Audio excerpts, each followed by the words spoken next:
সুদামা সুদামা শান্তিপূর্ণের আশ্রমে দুজনে কৃষ্ণ আর সুদামার মধ্যে কথা কাটাকাটি, যে কোনো একটা কথার কারণে। সুদামা বলেছিল, কৃষ্ণ রে, কোনোদিন তোর কাছে মুখ ফুটে কিছু চাইব। সুদামাকে ভগবান এত হতদরিদ্র বানিয়েছিল। একদিন বসুন্ধরা বলেছিল, স্বামী, কৃষ্ণ নাকি তোমার বন্ধু, তো বন্ধুর কাছে কিছু না চাও, বন্ধুর বাড়িতে তুমি বন্ধুকে দেখে আসতে পারো। সুদামার বসুন্ধরার কথা শোনা মাত্র সুদামার মনে অভিলাষ জাগলো, তাই তো কতদিন থেকে আমার বন্ধু কৃষ্ণের বদন দেখি, আমার বন্ধুর বাড়িতে যাব শুনেছি। বসুন্ধরা, বন্ধু নাকি বন্ধুর বাড়িতে গেলে হাতে করে কিছু নিয়ে যায়, আমি তো অতীব কাঙাল, কি নিয়ে যাব? ছেঁড়া বস্ত্রে দিন যায়, এক বস্ত্রে। বসুন্ধরা কোনো মতে ভিক্ষা করে চিড়ে গুঁড়ো নিয়ে আসলো। চিড়ের গুঁড়ো নিয়ে এসে কি শুধু ওই চিড়ে দিয়ে নাড়ু হয়, কোনো মতে জল দিয়ে নাড়ু করেছে, তবুও ভেঙে যাচ্ছে। বসুন্ধরার আঁচলটা ছিঁড়ে দিয়ে পুটলি করে বেঁধে দিলে। কত না পথে যেতে কণ্টকের কাঁটার তপ্ত বালিকা, তবুও কৃষ্ণ কৃষ্ণ বলে কাঁদছে আর ছুটে চলেছে কৃষ্ণ ধনুষা। দ্বারকায় গিয়ে যখন দাঁড়ালেন, দ্বারকা নগরের দ্বারে, দাড়িকে বলছে, ওরে দাড়ি, একবার সরে দাঁড়া, আমার বন্ধু কৃষ্ণকে দেখতে এসেছি, কৃষ্ণকে কাছে দাঁড়িয়ে আমায় যেতে দে। বলে, কৃষ্ণ তোমার বন্ধু? যে কৃষ্ণচন্দ্র মহারাজ এই দ্বারকার রাজা, সে কিনা ভিখারি হবে তার বন্ধু? মিথ্যে কথা বলার জায়গা পাও না। কত না মারলো দাড়ি, যতবার লাঠি দিয়ে আঘাত করছে ততবারই সুদামা কৃষ্ণ কৃষ্ণ বলে চিৎকার করছে। আর আজ সিংহাসন থেকে কৃষ্ণ ছুটেছে সুদামা রে, সুদামা রে,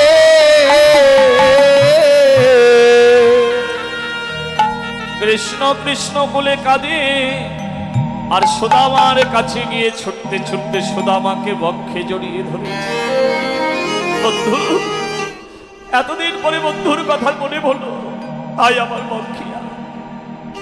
কে তোকে মেরেছে বল? ওই দাড়ি মেরেছে? না রে, ওই দাড়ি আমার শত্রু না কৃষ্ণ, ওই দাড়ি আমার বন্ধু। বলে, যে তোকে মারলো সে তোর বন্ধু কি করে হলো? বলে, কৃষ্ণ, ওই দাড়ি যদি আজকে না বাঁধত আর আমি কৃষ্ণ কৃষ্ণ বলে জোরে জোরে চিৎকার না দিতাম, তাহলে তুই কি ছুটে আসবি? হরিবা হরিবা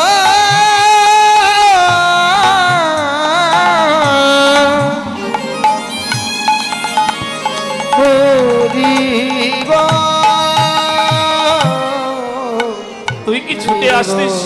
কৃষ্ণ সঙ্গে সঙ্গে সুদামাকে বক্ষে জড়িয়ে ধরে কোলে করে নিয়ে গিয়ে নিজ সিংহাসনে বসিয়ে রুক্মিণী সত্যভামাকে যে বলে, জল এনে দাও, আমার বন্ধুর চরণ ধোয়াবো।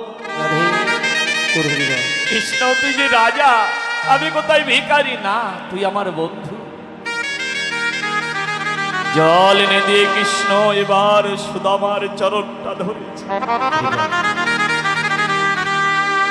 চরণে দেখে কত না রক্ত ঝরে ঝরে পড়ছে, কত কণ্টকের কাটা বিঁধেছে। কৃষ্ণ সুদামার চরণ দুখানি হৃদয় ধরে, নয়নের জল সুদামার চরণে ফেলছে। আর সেদিনের কথা মনে পড়ে গেছে, ত্রেতা যুগে ভরত রূপে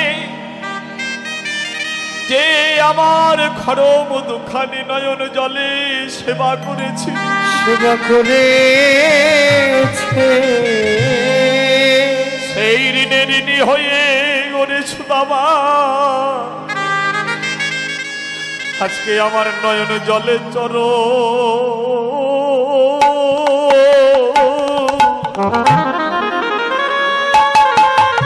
ওরে ধোয়ায়ে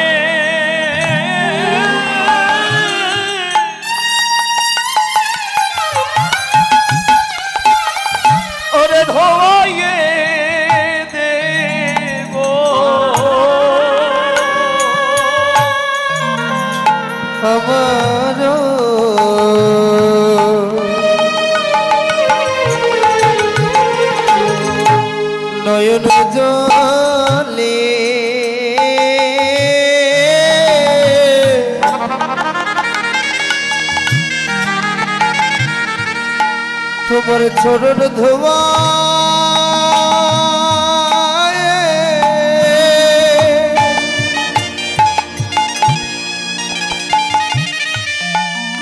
আমি ধোয়াই দেব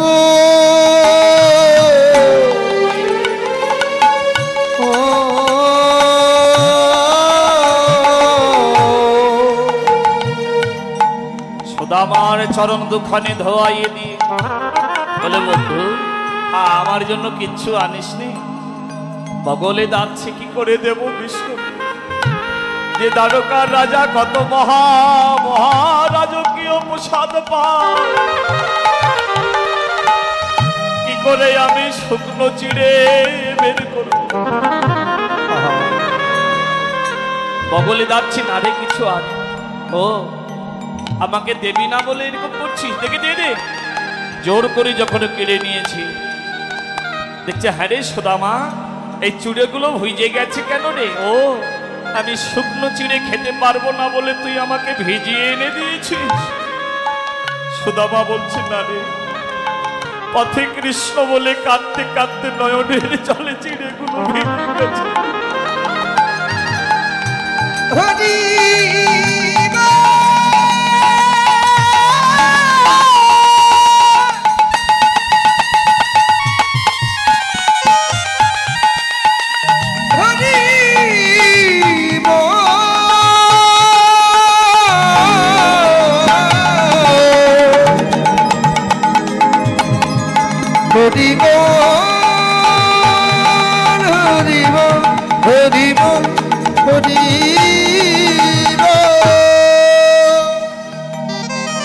কৃষ্ণ নয়নে সেই চিড়ে প্রসাদ গ্রহণ করছে, যেন সুগন্ধ চারিদিকে ছড়িয়ে পড়লো। মা, এত সুগন্ধ! সত্যভামা রুক্মিণী বলছে, হ্যাঁ গো স্বামী, তুমি কি একাই ভক্তের মহাপ্রসাদ নয়ন জলে ভেজানো চিড়ে প্রসাদ গ্রহণ করবে? আমাদের একটু দাও।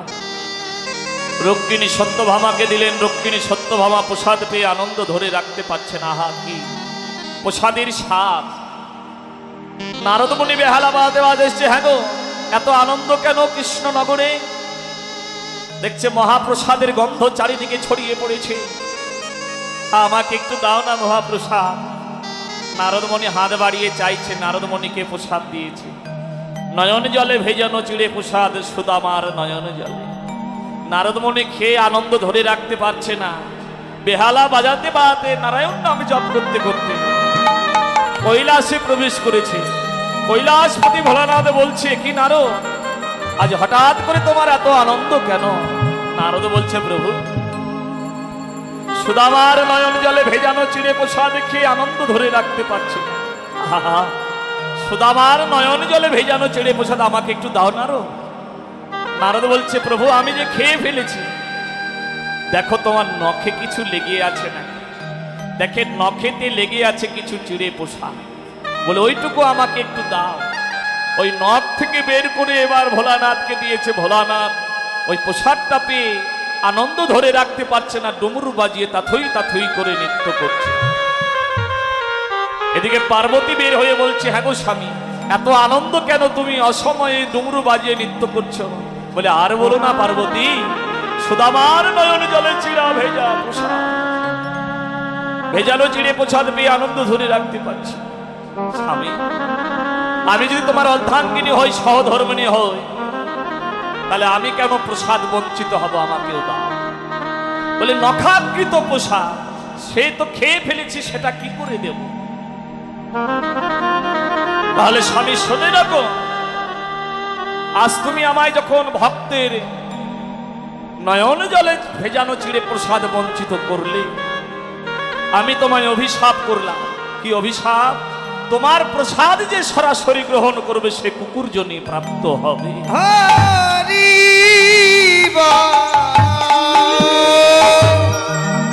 এই জন্য মা, বাবা, ঠাকুর, মা সকলরা, ভোলানাথের প্রসাদ সরাসরি গ্রহণ করা যাবে না। তাহলে কি করতে হবে? ভগবানকে ভোগ লাগিয়ে সেই প্রসাদটা ভোলানাথকে দেখাতে হবে। ভগবানের প্রসাদ পাবে ভোলানাথ, তাহলে ভোলানাথ ওই প্রসাদটা আপনারা সবাই গ্রহণ করলেও আর সমস্যা হবে না। সবার ভগবানেরও কৃপা হবে, ভোলানাথেরও কৃপা হয়ে যাবে। রাধে রাধে রাধে, জয় রাধেশ্বর। তাহলে আজকে ভগবান ভক্তের ঋণ শোধিবার তরে ভক্ত মনোবাসনা ব্রজপ্রেম আস্বাদন করবার জন্য এই গোষ্ঠ বিহার লীলাটা করেছে।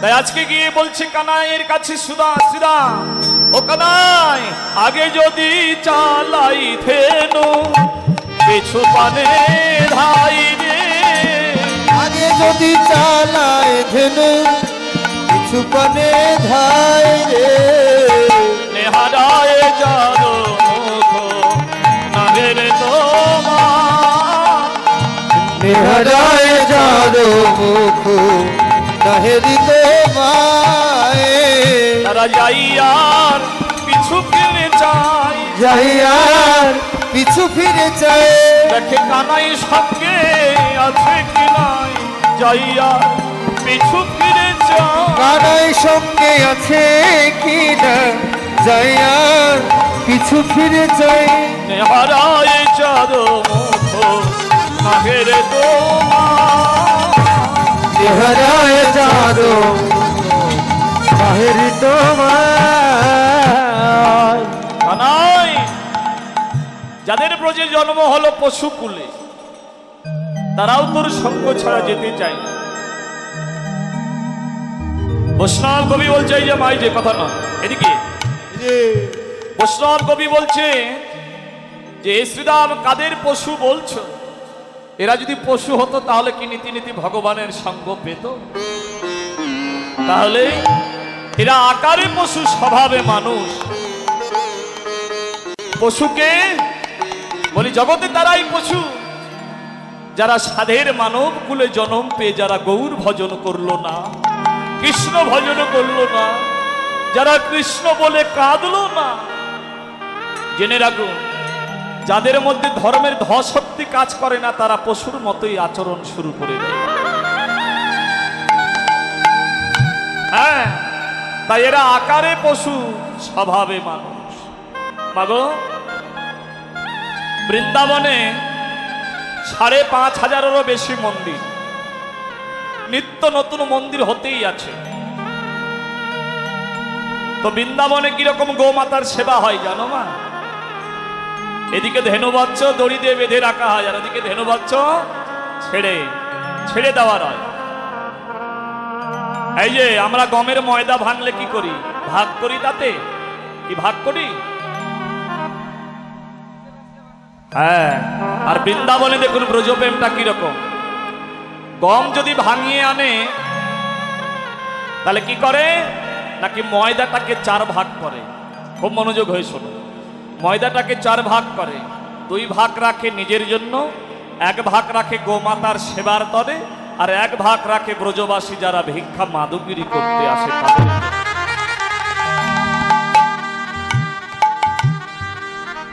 তাই বৃন্দাবনে গোমাতা মানে ধেনু বাচ্চাদের সেবা করা হয়, ধেনু বাচ্চাকে সেবা করে ব্রজবাসীগণ। বৃন্দাবনে যদি ধেনু বাচ্চা বাড়ির দুয়ারে এসে দাঁড়ায় তাদেরকে রুটি সেবা দেয়, বিভিন্ন ভাবে সেবা করে। রোগে আক্রান্ত হলে তারা সেবা করে যায়। আর মাগো, বৃন্দাবনে ধেনুবৎস ছাড়া নয়, যে যেখানে ঘুরে বেড়ায় পথে প্রান্তরে গিরি গোবর্ধনের আশেপাশে, ব্রজবাসীর দ্বারে দ্বারে, কোথাও বা মন্দিরের দ্বারে, মন্দিরের আশেপাশে পড়ে আছে। বলি কেন? আমরা জানি কি জানি না, কিন্তু তারা জানে না। তারা কি জানে? ভগবান বলেছেন, আমা হইতে নাম বড়, নাম হইতে ভক্ত বড়, ভক্তের চাইতে ভক্তের চরণের ধুলি। তাই বৃন্দাবনে ধেনুগণ মন্দিরের দ্বারে পড়ে থাকে। কেন? যারা মন্দির দর্শনে আসবে, বদনে কৃষ্ণ নাম রাধা নাম গাইতে গাইতে আমরা কৃষ্ণ সঙ্গ পাইবা না পাই। যারা কৃষ্ণ নাম গাইতে গাইতে আসবে, নামের চাইতে ভক্ত বড়, ভক্তের চাইতে ভক্তের চরণের ধুলি বড়। আমরা বৃন্দাবনের মন্দিরের দ্বারে পড়ে রব, কিছু পাই বা না পাই, ভক্তের চরণ ধুলি অঙ্গে মারব। ভক্তের চরণ ধুলি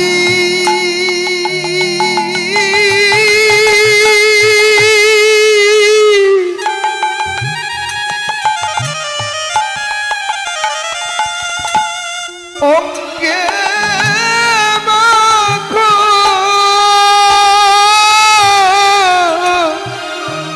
সেই আশাতে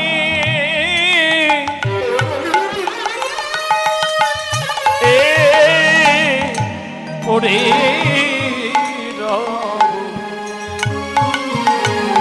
ভক্তের চরণের ধুলি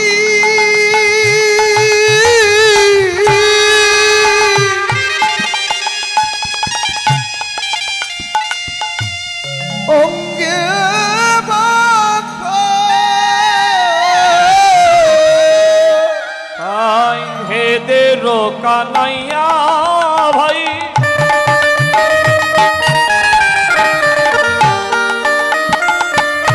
তোর সঙ্গ চাই রে হেদের কনাইয়া ভাই,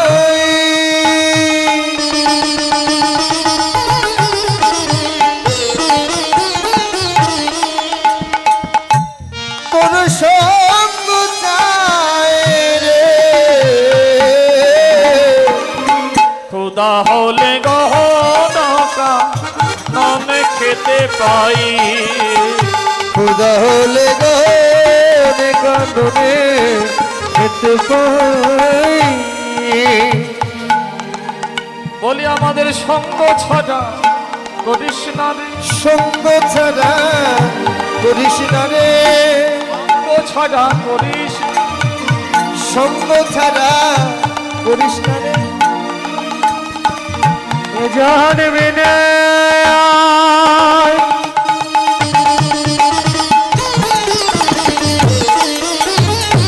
জন্মে জন্মে সঙ্গ ছাড়া করিস না রে, তাহলে গহনকা ননে খেতে পাই পাই রে, খুদা হলে গনে কাননে খেতে পাই। বুঝেছি তুই কেন মান করেছিস রে। বলি গহন বনে নিয়ে গিয়ে আমাদের ধেনু বৎস কচি কচি ঘাস পাই, আর আমরা মিষ্টি সমিষ্ট ফল খেতে পাই।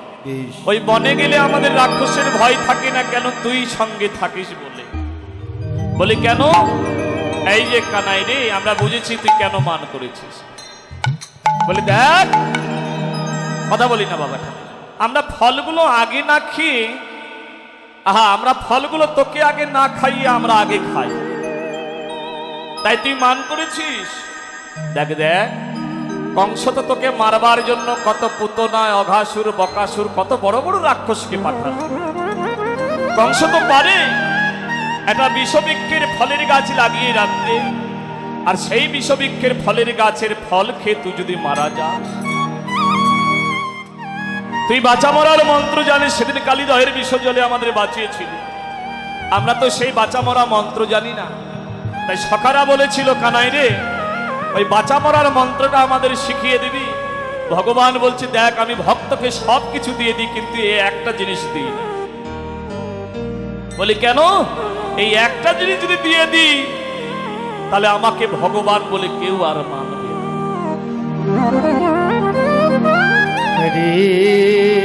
বলো তাই কানাই, তুই তো বাঁচা মরার মন্ত্র জানিস, আমরা জানি না। তুই যদি ফলটা খেয়ে মারা যাস, আমরা তো বাঁচাতে পারবো না। আমরা মারা গেলে তুই বাঁচাতে পারবি। তাই কিরকম দেখুন মা সকাদের ভালোবাসা, প্রথমে তাকে গাছের ফলগুলো অনেক উপরে, তো তাই কি করে প্রথমে কানাই, এই কানাইয়ের কাঁধে উঠে কে নাকি শ্রীদাম, শ্রীদামের কাঁধে উঠে কে নাকি সুবল, সুবলের কাঁধে উঠে কে নাকি মধুমঙ্গল। এবার মধুমঙ্গল ফলটা পেড়ে কি করে, পাকা ফল তো লোভ সামলাতে পারে না, ওই পাকা ফলটা বদনে দেওয়াই সাথে। এবার এক কামড় খেয়ে দেয় কাকে নাকি সুবলকে, সুবল আরেক কামড় খেয়ে দেয় কাকে, শ্রীদামকে, শ্রীদাম খেয়ে দেয় কাকে, কাকে মা, কে থাকে নিচে? কানাই। বলি কানাই এবার আটিতে যা লেগে থাকে ওটা চেটে পুটে গ্রহণ করে। কানাই তো পারতো ওটা ফেলে দিতে, কিন্তু না, ওটা ফেলে না দিয়ে কানাই এবার চেটে পুটে স্বাদ গ্রহণ করছে। বলি কেন? আজকে শ্রীদাম বলছে, হ্যাঁ রে কানাই, ওই যে তোকে এঁটো ফল খাওয়াই বলে তুই মান করে বসে আছিস, দেখ দেখ আমরা যে এঁটো ফল খাওয়াই আমাদের এঁটো জ্ঞান থাকে না। বলি কেন? আমরা যে প্রেম ভক্তি মিশায়ে দিই রে, আমরা প্রেম ভক্তি মিশায়ে দিই রে, এত জ্ঞান শূন্য ভক্তি ধারা, আমরা প্রেম ভক্তি মিশায়ে দিই রে, এত জ্ঞান শূন্য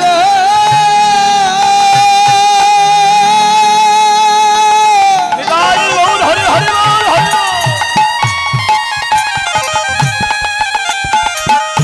জ্ঞান শূন্য প্রেম ধারা,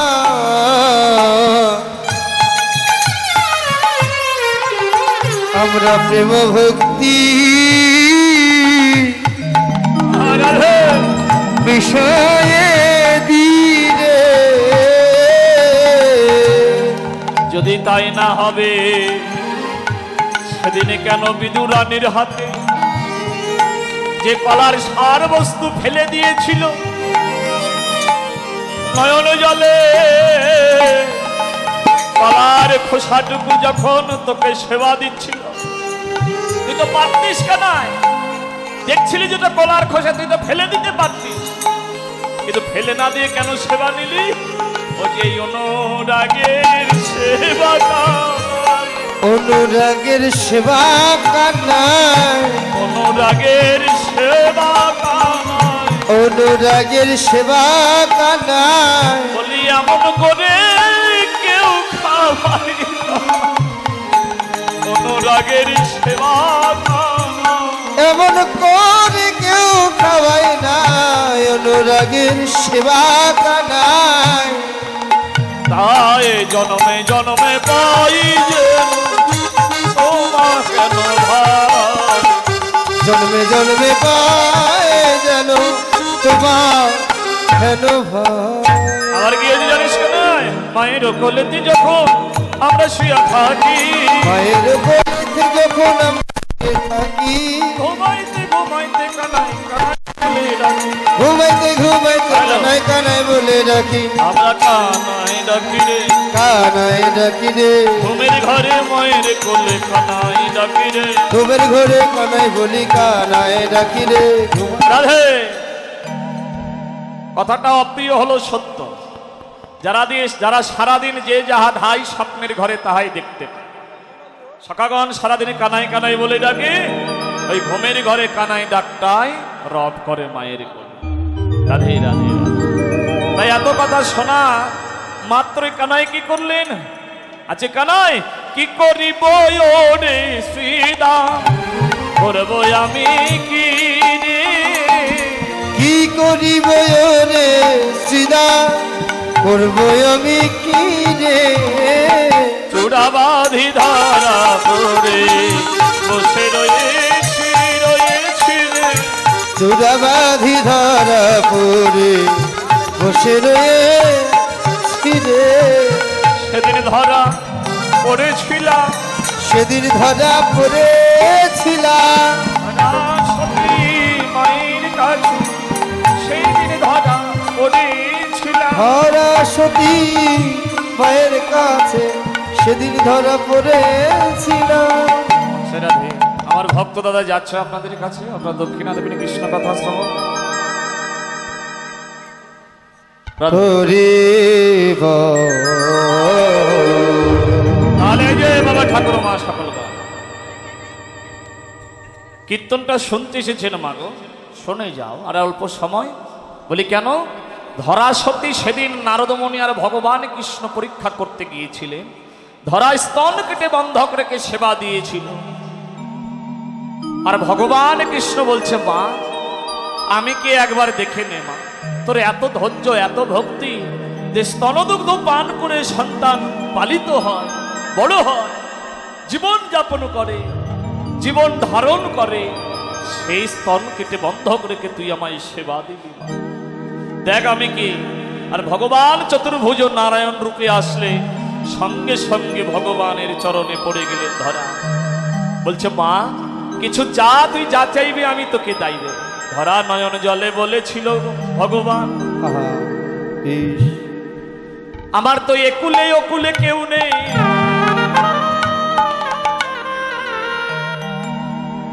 তুমি যখন আমায় মা বলে ডাকলে,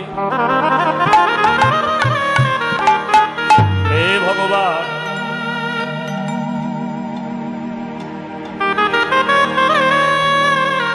তাই তোমার চরণ নিবেদন গোবিন্দ, আমার তো একুলে একুলে কেউ নেই, যখন তুমি আমায় মা বলে ডাকলে, যেন পর জনমে পুত্র রূপে তোমায় কোলে পাইব,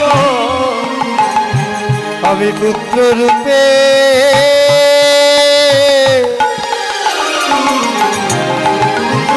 তোমায় কোলে